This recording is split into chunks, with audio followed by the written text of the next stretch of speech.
Hello, welcome to the Oriental Institute's Oral History Project. It is Monday, June 11th, 2018. We are here in Saieh Hall at the University of Chicago. I'm Anne Flannery, Head of Museum Archives. I'm here with Foy Scalf, Head of Research Archives, with Knut Boehmer, our IT Manager behind the camera. We are here today with Carlotta Maher. Mrs. Maher has been an essential part of the Oriental Institute for over 50 years. She has mastered a number of roles at the OI, Chair of the Volunteer Program, Excavator, Epigrapher, Assistant to the Director of the Epigraphic Survey, and Advisory Council member. She is also the first person to receive the James Henry Breasted Medallion. So we look forward to hearing more about her life and experiences today. And thank you for being here, Carlotta, and welcome. Thank you, and it's an honor. Thank you. We would like to get started with some general questions about your education and upbringing, so we'll just get right into those. Good. Okay. I discovered ancient Egypt on my own as a small child. It was wartime in New York City, where I lived with my mother. My parents were divorced, and so I was the only child of a single working mom. I found it a little scary. We all knew there were U-boats in the harbor. It was a hard time to be alone in the apartment. So I took to the museums. At the age of 8 or 9, I was walking across Central Park, navigating by the obelisk, and finding my way into the museum, always to the Egyptian section. One of my fondest memories is my first encounter with Per Neb, his tomb. And you asked earlier what was the thing that struck me most, and it was the carving of a goose on one of the walls. And I still keep that, the Meidum geese, and I look for the saw goose in my studies, wherever I find one. So how old were you when you're sort of getting to the museum on your own? 8 or 9. So you're saying 8 or 9? 8 or 9. And there were gangs of kids in the park at that time, but they weren't as menacing as they are today. They were just there to intimidate. And since I couldn't run, I would stop and chat with them. And then I would go on my way, having satisfied them that I did not know what time it was, and I'd be on my way. The other museum I loved was the Museum of Natural History, where I spent quite a bit of my summers when I wasn't at the Met. And I had a program. I would draw tigers one morning, and then I would study crustaceans on another day. And always the rock section, the minerals, appealed to me. Right now, I even have a certificate from the Gemological Institute of America in colored stones. I would go to Central Park and fill an egg box with rocks. It was a time when museums were not so well frequented. There were no admissions charges, and a friendly curator would take a kid into the lab, identify the egg box of rocks, and show you the stuffed birds. So it was a very, very different time. And for an intellectual kid, it was really wonderful. And so you mentioned you were an only child, and Yes. so your mother was at work, or you came home from school and went to the museum? Yes. Were there other children at the museum that had similar interests, or because I'm imagining you just sort of this little girl? Not that I know. My group did not. Okay. And I had friends at school, and occasionally we would get together. I remember one, before we all knew about the dangers of fat, we would go to each other's houses. The parents were always out, and we would fry white bread, Wonder Bread, in bacon grease as our afternoon snacks. So. Sounds delicious. Just picture a bunch of 9-year-olds controlling a grease fire in the kitchen. Exactly. Everything worked out fine. Exactly. So were you sort of, I'm just curious because it's an interesting story, were you sort of, did your parents take any interest in that part? Or was your mom sort of encouraging of that, or was it sort of like, well, if it's keeping you busy? No, my mother was very encouraging, and my parents were always cordial. My father had been in physics and was an editor of Popular Science. And I didn't have a lot of contact with him, but I think that's where my later interest in science developed. My mother was all about education. I had a scholarship to a good private school on the Upper West Side. And after my initial explorations at the Met, the most wonderful thing occurred. It was a progressive school, so we spent all of 4th grade on Egypt, all of it. Oh, wow. Math, language, art, shop. And that's when I think it all came together in my head. That was going to be my next question, because you said you went always to the Egyptian gallery, but what first motivated you to do that? So was it 4th grade, or was it before that? I found it earlier. Okay, okay. And it was very, very strong. I was thinking back, and Tutankhamun had been discovered, say, 20 years earlier, but was still making news. Objects were being, talked about, restored, shown around in the newspapers as a relief, perhaps, to the war news. Yeah. So you mentioned your interest in rocks and gems and geology, but you went on to study at Radcliffe, and is it right that you majored in chemistry? I did. So how did you come to that sort of path, the scientific path? There was an interlude, and I think I haven't fully understood it until recently. My mother announced at the end of my 8th grade that we would be moving from West 97th Street to a dinky town in Missouri oh my. Of 600 people. Wow. And I was dutiful, and I, of course, followed along. I didn't protest. What had happened was she followed her boss from New York he took the presidency of a small college in Parkville. And this was well known among Presbyterians as a Presbyterian college where missionaries sent their teenage kids to get a college education. The trouble was the school there, in freshman year, they were teaching long division, which I, of course, had had many years before. And my mother, once again, took steps. She found a school in Kansas City, very far away. It was a good 2-hour commute, but it was worth it because it was a good private school, 20 girls in the graduating class. 4 years of Latin, 4 of French, and chemistry. And that was my first brush with it. We also took cooking. Girls took cooking. The cooking class was taught by the chemistry professor. And that's the only interest I've ever had in cooking. Was, well, cooking talking is chemistry. About negative entropy and eggs. Wow. Turning solid. Very, very interesting. I also was flirting with the idea of going into medicine. And since I was coming now, and this I think was my mother's reason for going west, I was coming from west of the Mississippi. I could read Latin, doing well in school, so I got a wonderful scholarship to Radcliffe. And the high school you went to, was that a boarding school, or did you commute 2 ways each way? I commuted every day, a couple of hours each way.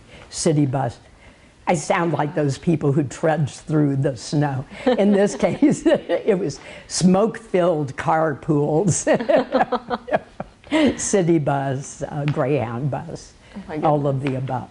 But I still go back. It was a very nice interlude. I was an outsider, but a good student, and so I did well. Does that school still exist in Kansas City? Oh, very much, okay. Yes. And it's co-ed now. It is the school. Okay. Mm-hmm. And so then you made your way to Radcliffe, and was that sort of the school of your choice, or did the scholarship figure into that immensely, or both? The scholarship was for one of the 7 women's colleges. Okay. So I had my choice, and I thought, I hadn't seen any of them. We didn't go around looking at schools, meeting people. I just thought Harvard can't be all bad, so I took it.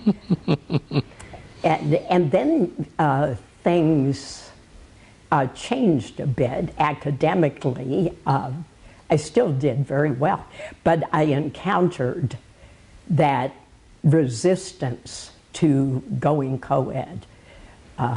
What was that? Did it happen immediately? Was it already co-ed when you went in, or did that happen over the 4 years? I was in the first year that went to classes with Harvard men. Okay. Before that, the professors would teach the men on one side of town, then bicycle over to the Radcliffe quad and teach there. In the case of some early literature, they would teach the unexpurgated version to the men, and then the watered-down version to the women. My first encounter, I'd been coddled intellectually, and brought along by my teachers in high school. But when I got to Radcliffe, the freshman advisor said, well, what do you want to do? And I said, I think I want to do chemistry. He said, don't do that. Girls can't do science. And maybe that was the first time I learned what has stood me in good stead. Just the workaround. Thank you for your advice. And then you just do it. Just do it. I'm going to ask what your initial reaction was. So it was immediately like, you're going to do this no matter what. I'm just going to do this. Yes. So part of it was stubbornness. And maybe the other part was that I'm a slow reader, and the thought of reading many books a week and writing long papers seemed like a real drain when I could learn the secrets of the universe in a few short lines. You need that 2-hour bus commute to read all those books. Right, to read all the secrets of the universe. But science was very satisfying. I liked it a lot. Was there another scientific field you thought about besides chemistry? It sounds like your high schooling really influenced you on chemistry. It was the only science course I'd had. Okay. So I didn't. Now I'm interested in everything. But.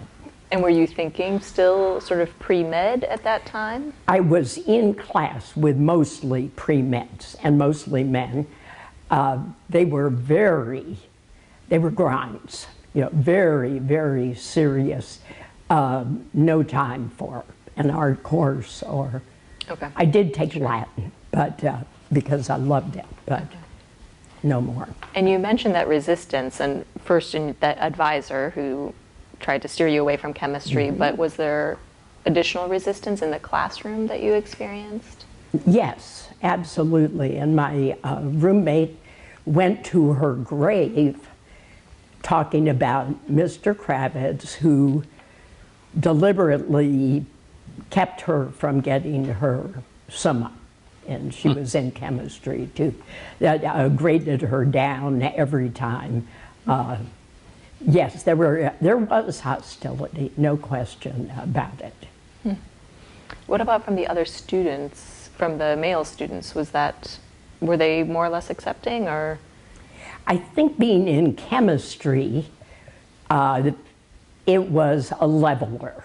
If you were there, you were there to work. And there were incidents that sort of broke the ice. You know, the guy who spilled acid on himself and suddenly had to pull the chain and take off his clothes. And so there were... That'll do it. That'll humble you. There were lively... You're looking for any friend in that moment. Yeah, yeah, there was some social interaction, not much outside of class, but it was friendly in class.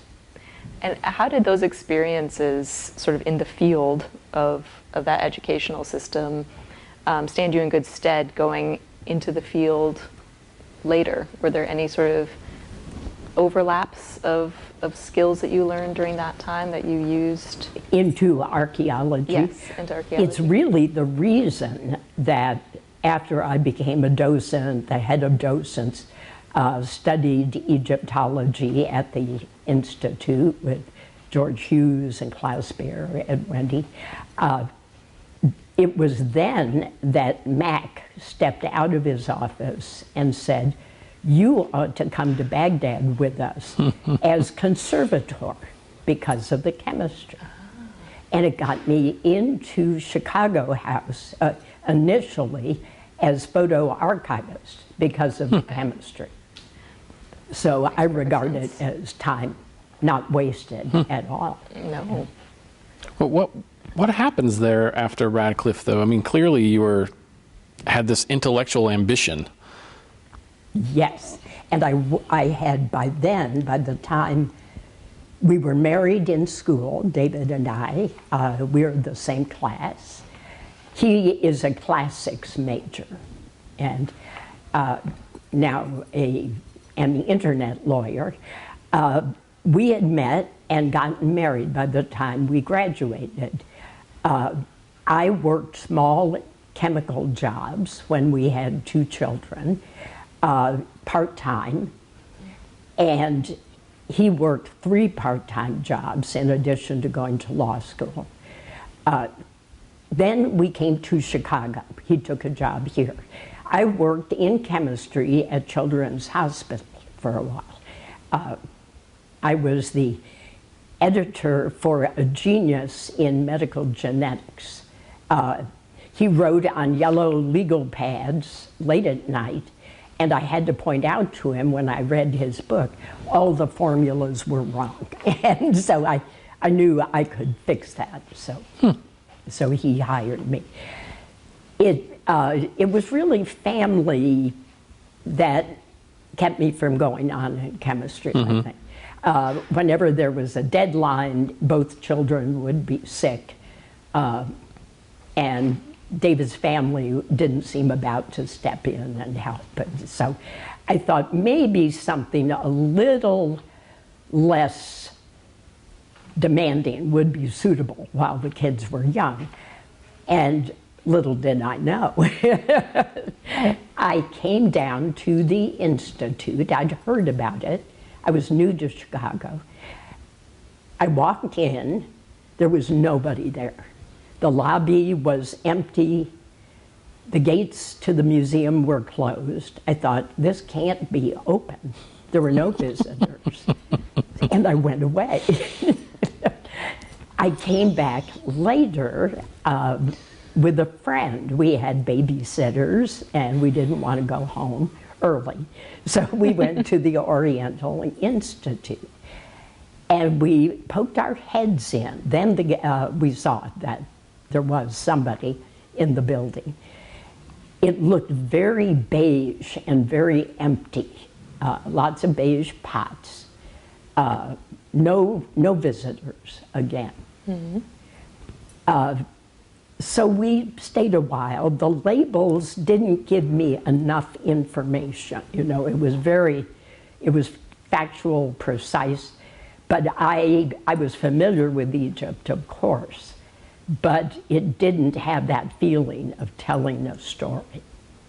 It was, of course, an academic museum, but it didn't explain that. You were just thrown into to the museum and left to figure it out. However, Carolyn Livingood was then one of the three ladies working in the basement, Carolyn Livingood, Betty Teakin, Roberta Ellis. They mended pottery, they smoked, they hung out with the Braidwoods, and they ate lunch at the same table every day at the Quad Club. These ladies were formidable, strong personalities, deeply interested in the work. Carolyn had been a history major at Stanford. I think it was Stanford. She knew a lot, and she loved Egypt with a passion. So in '66, she started the Docent Program. And I may be getting ahead of your questions, but no problem. That, I think, really changed the face of the Institute.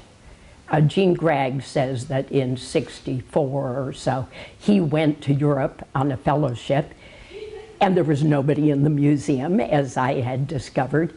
When he came back, there were school buses lining the streets, docents leading herds of youngsters through. Carolyn did everything herself. She mimeographed the training materials. She wrote the training materials. She was there every day. She wasn't afraid to be mean. If somebody made a mistake, she would correct them publicly and pretty fiercely, I thought. What was her sort of official title? What was her job? Bob Adams wanted her to be secretary of the museum and take the paid position because he recognized this, interest and talent. She didn't want that. She had a place in Canada for the summers. She wanted to go home. She was a traditional woman. She cooked for her husband. He worked at Argonne on the niobium helix, and he was always surprised that I knew what that was at dinner parties. She listed all her docents, mostly women, as Mrs. So-and-so. It was never by your own name. So she did not want a full-time job, and she turned him down. So she was chair of the volunteer program. But you're sort of, correct me if I'm wrong, I want to make sure we clarify it. Was there a volunteer program before that? How did she sort of get there and get involved in that?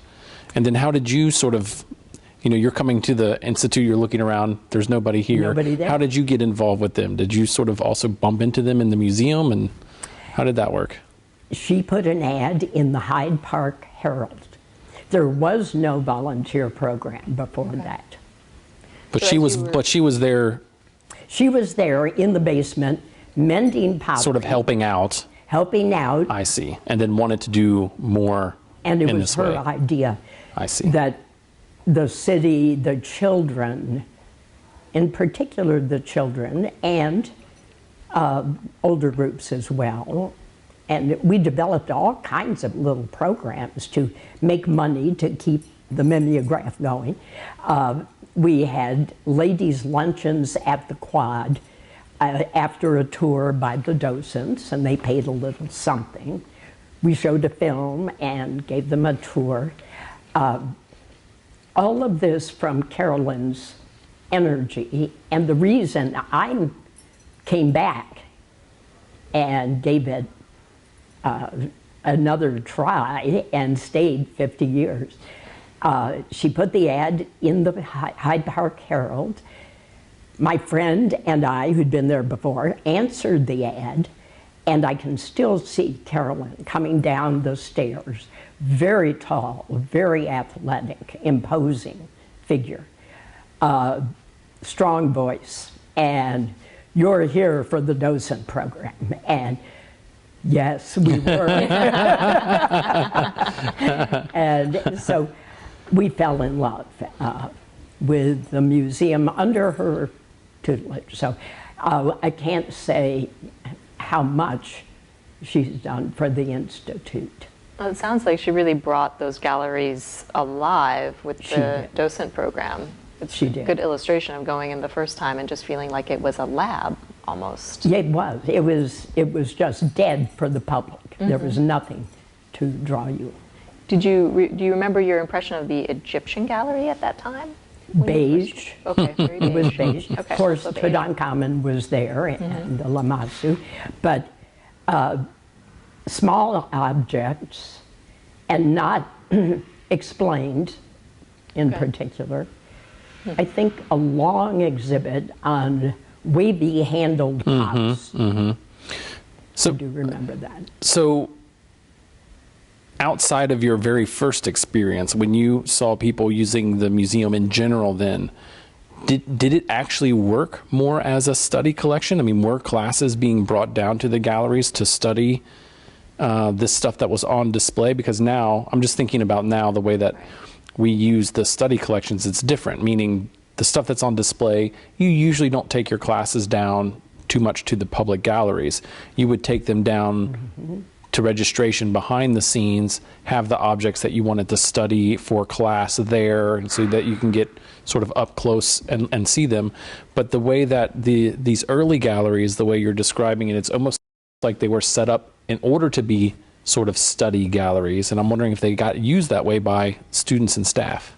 That's so interesting. I can't remember any instance of seeing a class brought to look. Maybe once in a blue moon, a cylinder seal, but it would be a handful of people, even less. I don't remember it ever being used in my time. So for the most part, the stuff was just sitting there, and the occasional person who comes by sees it by mistake. And then that's about it. It's interesting. It is, and so that's how my life at the Institute began, giving tours, becoming the chair.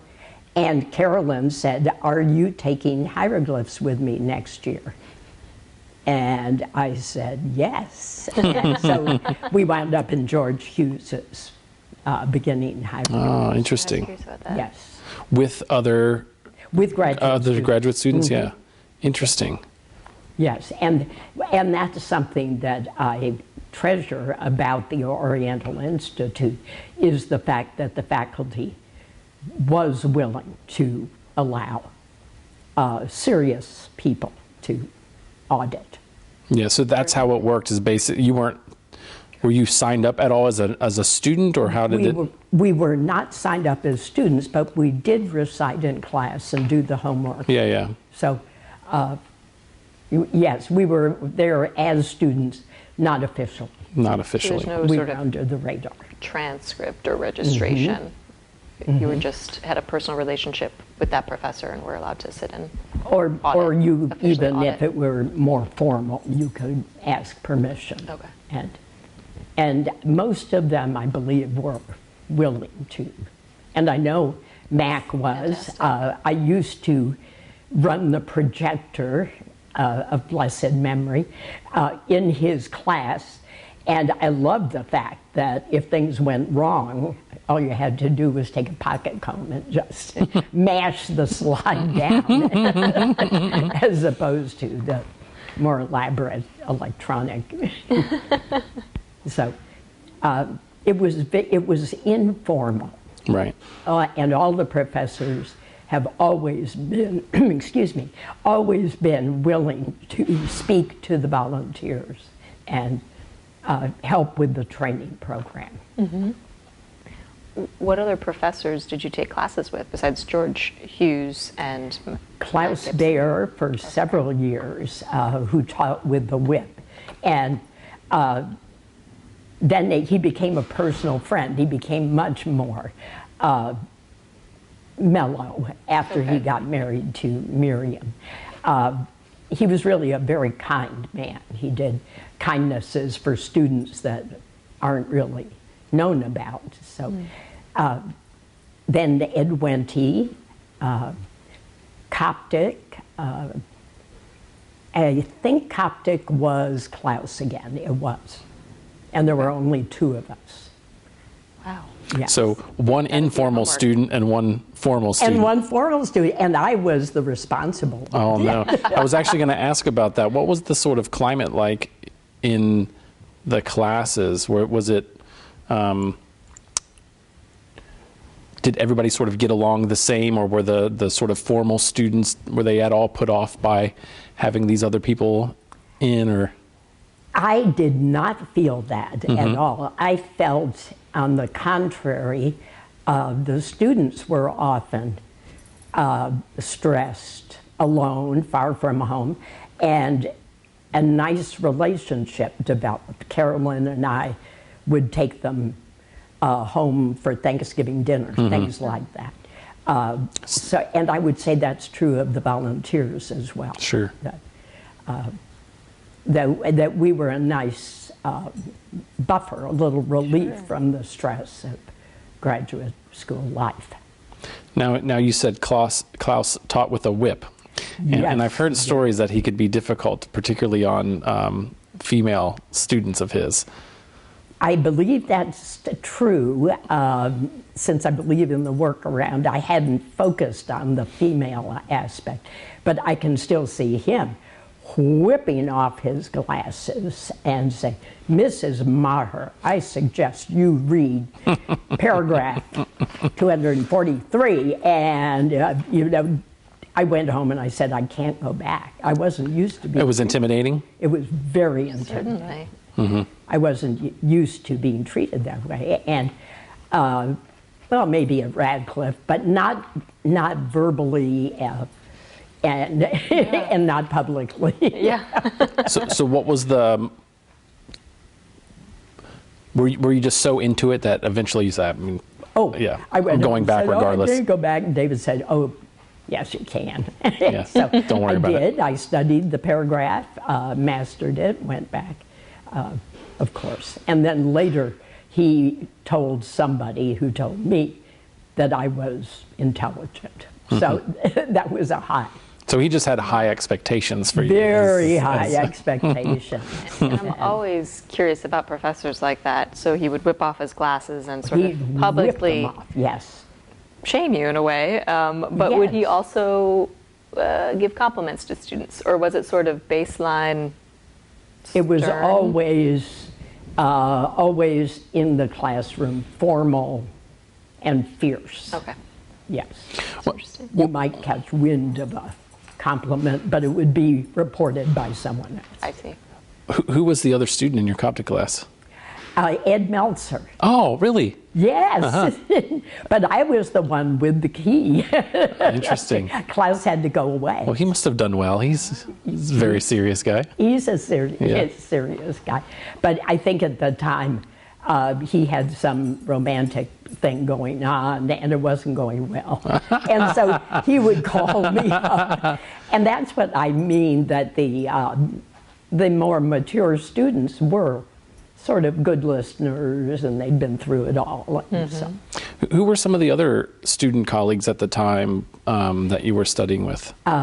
John Larson, Frank Yurko, now gone, Marianne Eaton Krause, and there are a few. I remember Junge from Germany, Tübingen, is it? And we were doing the Hymn to the Sun, and I liked that a lot, I remember. And I was trying to figure out if there was some pattern of words going on. And then, of course, you find you don't have time to do that. You just have to get the translation in decent shape for the class the next day. So now, after taking classes with Foy, Drew and I are working through Papyrus Abani front to back. Wow. And we're talking about the things we never had time for. You know, why are they saying this? And not always, I'm sorry, Foy, not always, which verb form is this? but yes, you do. That's part of the Klaus Bear legacy. It's a part of the right, exactly. So it does, and I'm trying to think of other students in the class. There were plenty that dropped out. Right, but a lot of people who went on to become professional Egyptologists. Absolutely. And David Silverman. So for you, was this, so of course there was sort of the, you could be reprimanded in class or something like that, but was it also, on the other hand, incredibly stimulating intellectually? Was it sort of exciting to be it was part of this? It was wonderful, absolutely wonderful. And I think my one thing, personal thing, is one of my children was ill for about, during this period, 8 years, out of school a lot. And Gardner's grammar was my best friend. I was home endlessly with a child who was mobile, not sick in bed, but couldn't go to school. And it was just wonderful, really saved all of us. So, interesting. The therapeutic powers of Egyptology. Yeah, exactly, exactly. So you had mentioned earlier that basically Mac Gibson heard you in the hall, or you ran into him in the hall. He knows that you're doing this stuff with chemistry, and he basically invites you out to their dig. And is that your first field expedition experience? That was my first. And you were out there. First off, what was that like? It must have been sort of amazing being in Iraq at the time. It was 1976. Things hadn't gotten hairy yet, but it was awesome, wonderful. My first night in Baghdad, I was a little apprehensive leaving Athens, where I'd been with my husband. I had my boarding pass. I kept looking for my seat, and the stewards kept saying, "Sit down." I was trying to look nice for the expedition when I first appeared. So I kept wondering, I wondered why my nylons kept ripping. Well, it was somebody else's plane that just happened to be in service for this flight, and it was a little bit uncomfortable. And I began to think, do I know Mac Gibson that well? Do I speak Arabic? No. Do I speak Gulf Arabic? No, really no. So what's this going to be? And he was there at the airport. The minute I saw my group, I knew Dick Zettler, Steve Lintner, James Armstrong, had been at the Institute, of course. And then we were off. We slept 7 to a room, I think, that night, with the bathroom down the hall. John Sanders, we were there. So that was a new experience. And of course, I was far too excited to sleep. We got in the cars, made our way to Nippur, and the staff started giggling when they looked at me, and I thought, what's this about? And looking at my clothes and so forth.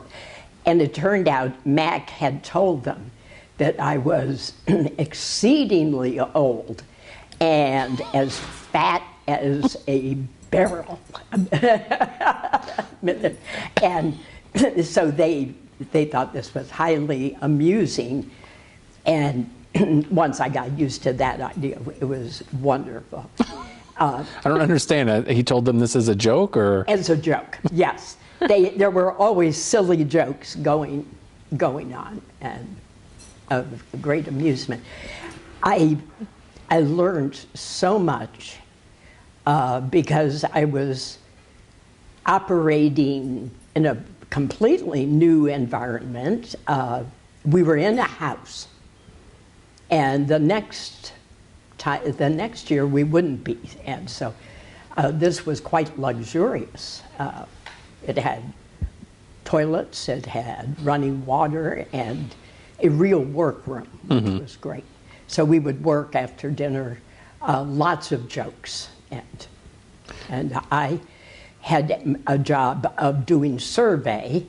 Zettler would go out, throw a stick into the air, and it was a sand dune. There were no features other than sand.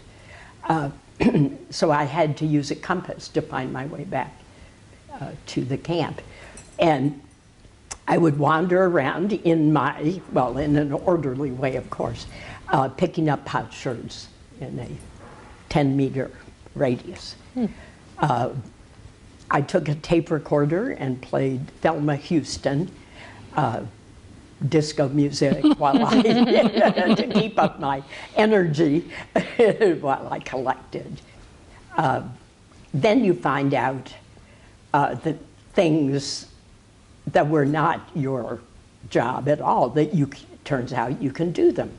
Talk to the director of antiquities when he makes a surprise visit. And after the archaeological talk, there's dead silence because men can't ask about someone's family. So I could, and so we talked recipes and fashions. And even though you didn't want to cook. I didn't want to cook, no, he said, don't you like our good Iraqi food? And I said, oh, we love it, but you know, American ladies are always on a regime. So were you doing any actual, because you ostensibly you were going there because you had this chemistry background and you could do conservation. So were you actually doing much of that, or was it all these other skills that you're learning in the field? All of the above. There was a large white brick, which was the chem lab. I didn't know what it was, and I ended up not using it because I really wasn't sure. And conservation turned out to be basically keeping the thing together until we could get it to Baghdad. Right. So I strung beads, and they were published that way, and in little bracelets and necklaces. Those were my own creations. But it was really a lot of Dugo cement. Yeah. And you're implying that the first season with a house was luxurious, so I'm assuming that the next seasons weren't so luxurious. So how does that work when, I mean, we've heard stories from some other people where, you know, people have gotten really sick because of the bad cooking or whatever on site. So what did the other seasons look like then if you didn't have a dig house to work out of? That was some of the same staff, the cook, the driver. They did not seem too happy. We were in tents. Big Z, when I arrived a little bit later, Big Z had to give up his tent because it would be indecent, of course, for me out there without my men folk to be in with Big Z or anybody else. Big Z moved in with Mac, and I have our final picture. It's cold, it's wet. Big Z hasn't slept in 6 weeks because it's pretty well known Mac snores, and he turns on the BBC at some ungodly hour. We all look pretty bad, but poor Biggs is the worst. What happened to the house? Why? Oh, we had moved. Mac wanted to dig al-Hafriyat. Oh, okay. A site close to Nippur, kind of a suburb. And Acadian, it was an interesting site, but conditions were difficult. Somehow, who knows how, in a shipment of food perhaps that was brought in by truck, mice abounded, and they crawled into people's tents, got under the beds, and died.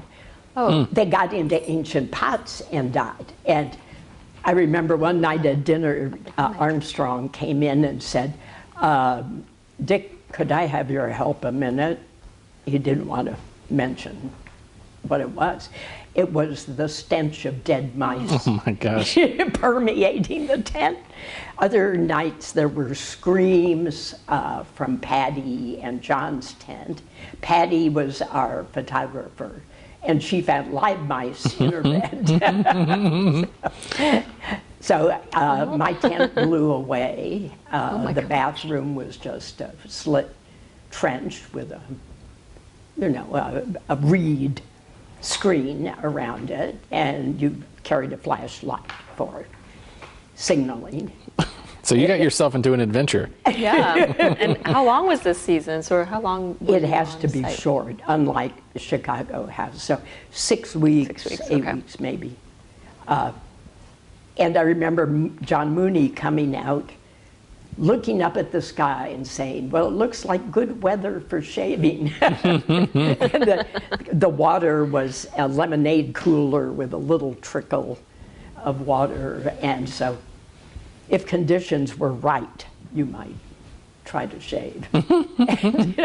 I saw somewhere else, I think that you mentioned that something about like eating bread and tomato soup for Yes. 6 weeks or something. Yes. The main dish, because money was really short, and later I'll mention that we did some rudimentary fundraising for Nippur, but money was short. We ate the local morga, which was tomato sauce in essence.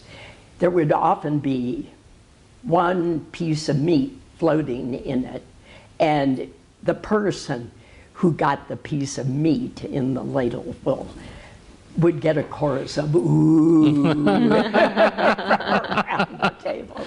People were sick, and I remember a farm-sized jar of tetracycline that made the rounds at the table.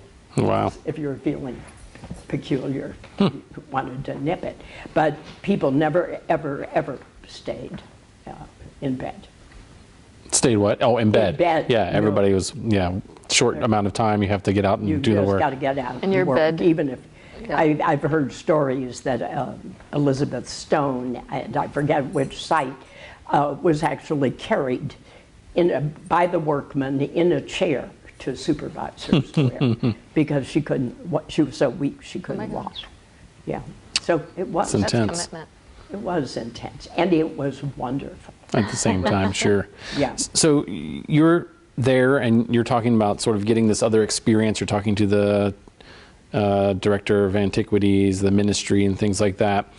How does that transition to your role at Chicago House? How do you go from, you're out on this, you're going to Nippur basically, what, every year for a few years? 4 seasons, and the reason that I stopped, because it was working well, and Mac was comfortable enough now to say, will you watch the square while I do this or that? You supervise.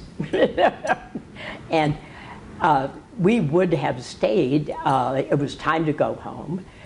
We got to Baghdad. Matt may have known, of course he did, but I didn't. The Iran-Iraq War was beginning. And people in Baghdad said, what are you doing? Still here, get out. And so we did. And Mac went back a few years later, but I did not. So I was back at the Institute doing my other life here. Right. And so it's interesting to me that you sort of, your childhood inspiration is Egypt. Yes. You come to the OI, you're in part of the volunteer program, you're taking Egyptology classes. Yes. But then you end up in Iraq before you end up in Egypt, in a way, and before you end up at Yes. Chicago House. Yes, it's true. And my whole life has been that way. It's been a surprise. There's been no overarching plan. We just go with the next person who comes up and says, let's go to Baghdad. So I was, however, because of the docent program, getting very familiar with Mesopotamia and helping Mac in his classes. And I ended up one year, Mac wired from Iraq, which was quite an undertaking, where we were, that the Jeep had run out of a water pump or something. And I went to Baghdad with a very heavy suitcase full of Jeep parts. So I spent quite a while up at Hill Motors, I have no idea if it's still there, discussing things I had no knowledge of at all. They always wanted more information, and I just made my best guess. That's funny. And that would happen again, too, at Chicago House with a computer. So how did you end up getting involved with Chicago House then? Once it was clear that Iraq was closed for a while, and I missed the field so much. I approached Lanny and I said, do you have need of a volunteer? And he had never had one. And I think he wasn't thrilled with the idea at first, but then the chemistry. And they had a bunch of decaying negatives. So it was thought that I could help categorize. And they don't have a lab set up for reproducing, but I could at least get that process started. So he said yes, and in '84 I went over. Very shortly, I couldn't find it on the internet, the PL 480, Public Law 480, which had supported Chicago House through the Smithsonian and the American Research Center, dispersed the money. That program stopped for us. It was a real crisis. I don't believe anybody, they knew it was coming, but nobody had done anything about it. Lanny, I remember with his head in his hands saying, I guess I could do it with 3 people. Record all run the whole project. Run the whole project, wow. record Wow. all the monuments in the Theban area in our concession. And I said, Lanny, I was doing photo archives, and it wasn't really much fun.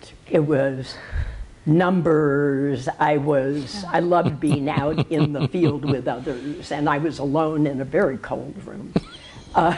We had no heat. Join the club. This sounds like our lunchtime talks. It was the cold that was so horrible. And those photo numbers I mentioned. Those photo numbers.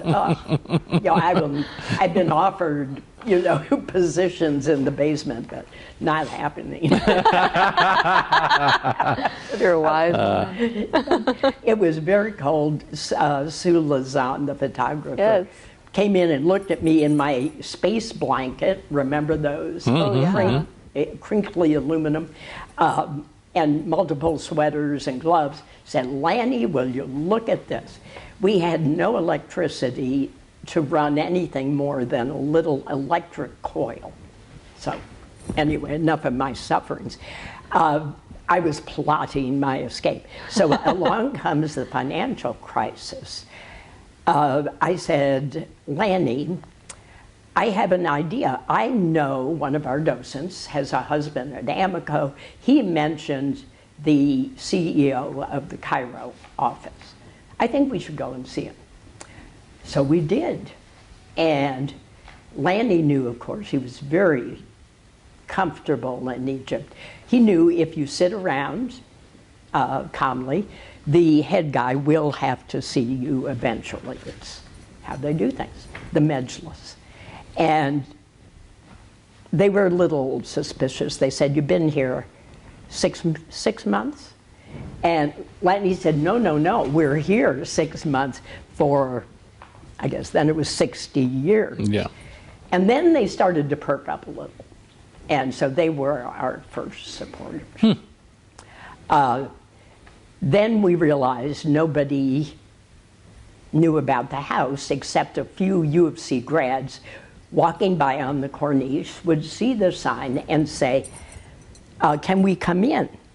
And Lanny, being very sociable, said of course, and would spend all his time explaining the work. And I thought, I can do this. So I took over that role, and we invented the library tour.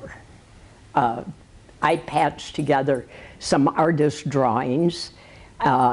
They gave me old photographs that they weren't using so I could show how the process worked. And we became quite successful, quite a thing. And we were getting people coming in so successfully that due to the crisis, I said, we can charge money for this.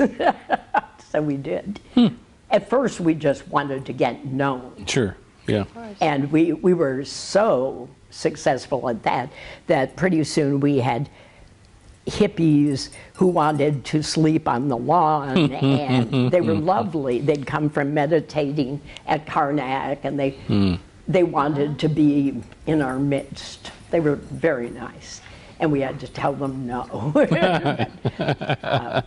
How much, out of just curiosity, did a tour cost initially? Initially, maybe $50. For a tour of everything, of the grounds and the library? I used to take people with the owner's permission into people's rooms, because I know as a docent, they want to see how you live. Very interesting, yeah. Well, at Chicago House, you live pretty nice. We do, we really do. It's not tents and, and mice. Not tents. and tomato soup and bread or whatever. I remember Bill Murnane showing me my room. He met me at the train and showed me my room, and he said, and here's your closet, here's the bed, here's the lovely little balcony. And I said, what's that? And he said, that's your bathroom. I could have fainted. Yeah, right. With joy. Yeah. It was wonderful. One thing that's, since I am interested in fundraising, one thing that I found very surprising was in the beginning, remember we've only just gone to Amico, the CEO and the second came for a visit.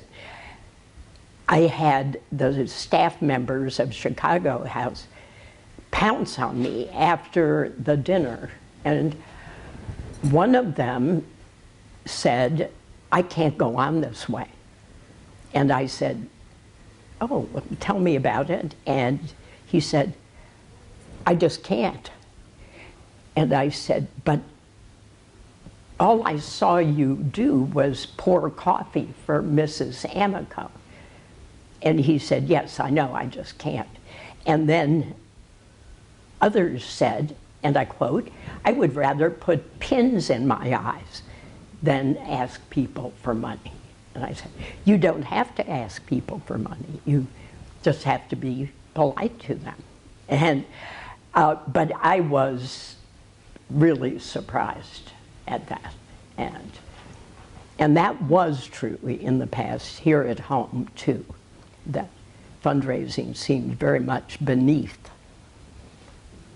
faculty and staff. We did not have development officers. Yeah. We had members, and they were there because they cared, but there was no effort to get big support. Well, this is how the Oriental Institute started, right? I mean, it started with a donor and big money, and then it continued with Breasted doing that fundraising and Yes, working with that promotion. donor and others.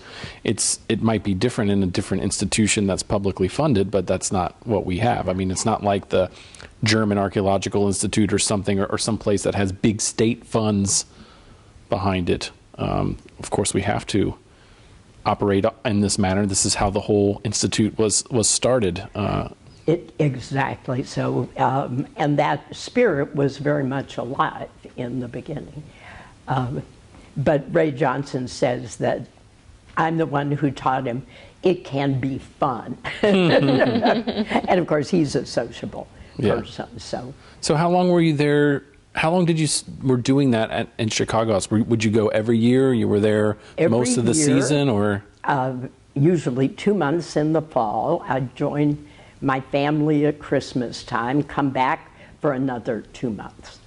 And then sometimes there would be a special event, and I would go a third time. For instance, and this went on for 23 years. For instance, Lanny and I decided to get money, we're going to have to get the Kyrenes down here. So we instigated the first folk tour, FOCH, Friends O Chicago House. And we got a boat, we put them on it, we toured, we went places that we could go, and normally tourists could not. And by the final folk event, which was canceled by the Hatshepsut massacre, by that time, we had done it at least 12 times, and it had proved invaluable in acquainting people with our work. It nearly killed us, but it was because it was 3 days of heavy touring, dancing, dinners, and it worked very well, though. So you must be that sounds like fun. You must be really proud of helping save Chicago House. I mean, in a real way. In a real, I think we did. I mean, you totally, in a sense, changed how it operated and the sort of framework for the future of how that they were going to continue to operate. I don't think I realized how serious the situation was when I was over there until I met in Chicago the chair of the board of trustees, who said, "It's wonderful what you did. We were going to sell it." Wow. Yes. So I had it from the horse's mouth that it would not be there. That's unbelievable. I know. We can't imagine. Yeah, it's hard to think of it. And the ornament of coming the down like that. Yeah. So I guess that's why you so deservedly received the breasted medallion, the first recipient of that. And I'm just curious, you know, it's a long time to be part of the institution in the way that you've been there. From sort of, I hate to use the term, but from an outsider's point of view. I mean, you're very much an insider, but coming to it from the non-academic side, from the non-professional side, but then being there for so long and basically becoming a major part of the institution. So what does that, I don't know, when you think back about it and about receiving a recognition like that, I mean, I don't know if did they create the medal for you, the medallion? And they probably did. I think they may have. Yeah. And I will, you have reminded me, I've told Beth Sonnenschein, but Hugo Sonnenschein gave me the medal, and with a long explanation, and I want to write to him, tell him how much it means to me. And yeah, it's true. But you want to ask me how I feel about the Institute after all this time? Or? Sort of, yeah. I mean, I'm just sort of curious, yeah. You're still, obviously, you're here right now. You're doing this. You know, you're still taking classes with people like me, and you're still very involved. You know, what's the, you know, there must just still be a motivation there for you to keep doing this, to sort of still be such a close part of what we do. What do you think is your real attachment?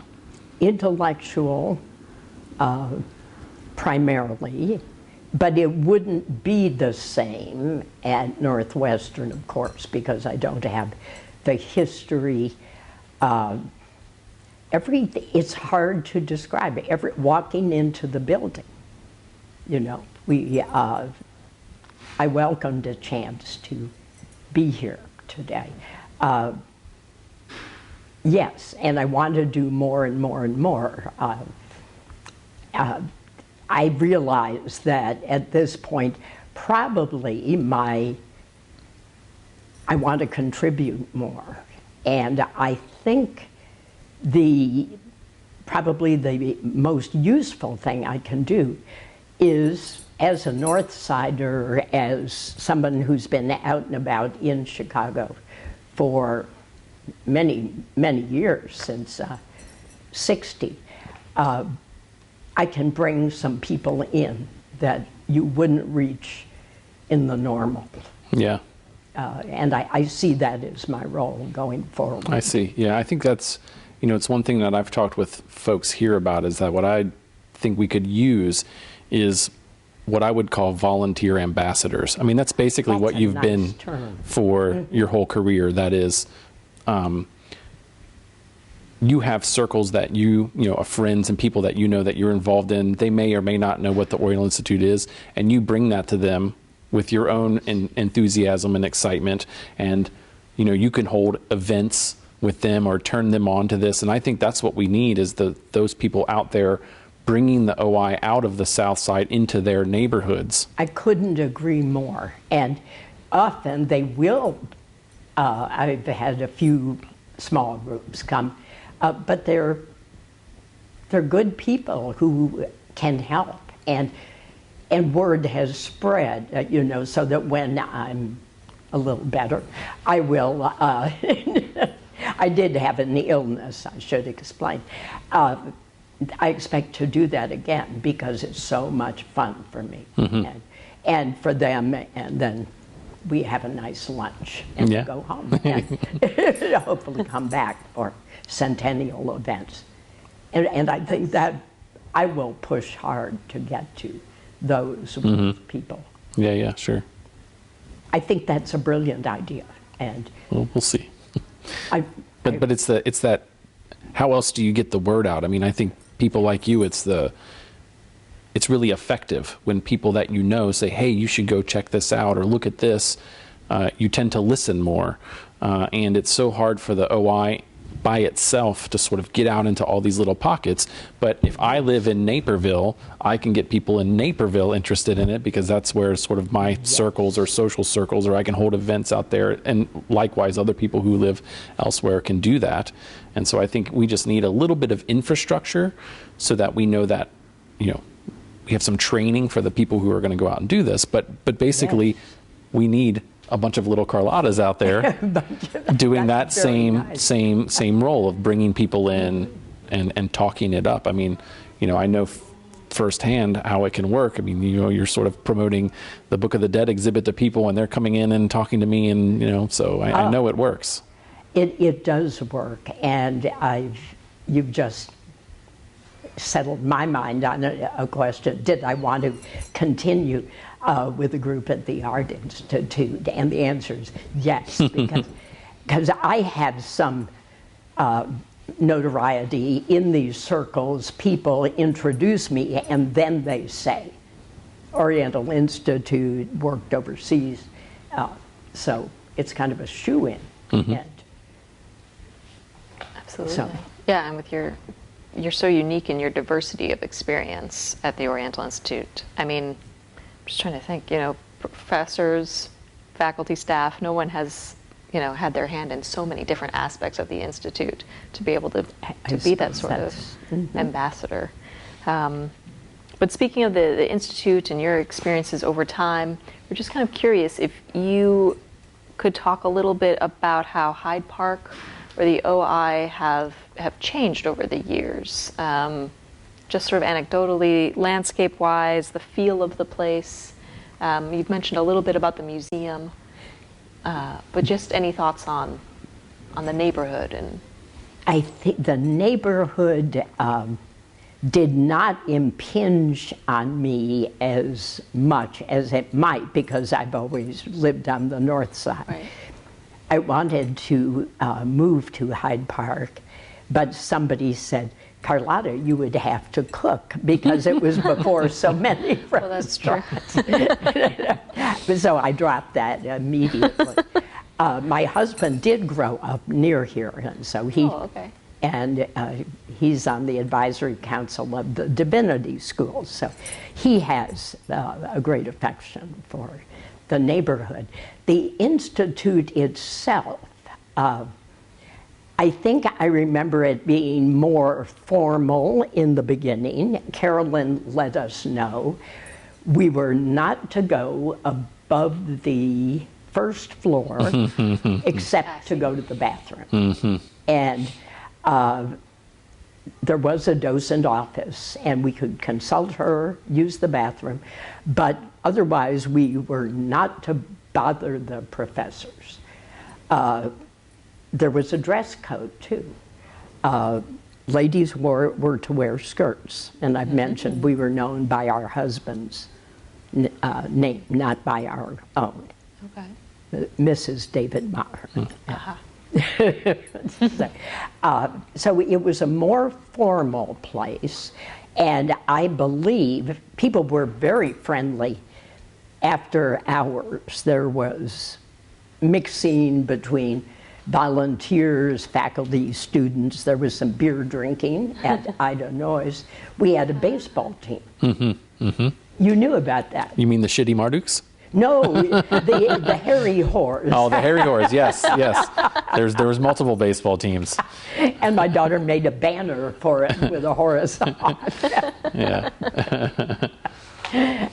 So I think now it was friendly and social then. Now I think what I sense is that it's not just after hours, because I'm out of that loop, but intellectually, people who work upstairs are so generous, like you giving special tours of Book of the Dead, and just announcing that you would be available on these days to give tours. It's wonderful, and the quality of the speaking in the beginning, when there was no effort at all to get the public in, I attended the worst lectures I've ever heard. And I think Biggsy talks about this in his interview with you. Klaus Beer would sit on one side of me, David Maher on the left, and within seconds they would be asleep. It was truly bad. Now, I have not heard one lecture to the public, to the volunteers, by our people that isn't, let me tell you what I'm going to talk about, and the big picture is this, and then we'll. And at Chicago House, I admit I had to suggest gently that you don't start, when you have a group of 20, with the hieroglyph down there. You say, why are we looking at this huge wall? Yeah, ignore the temple. Let's ignore look at this. It was the pustule. There's one little hieroglyph, yes. Oh boy. Yes. There's a lot to it, and I feel now that it's more exciting than ever, because somewhere people have learned, as Biggsy said, to explain what they're talking about, rather than say trench Y.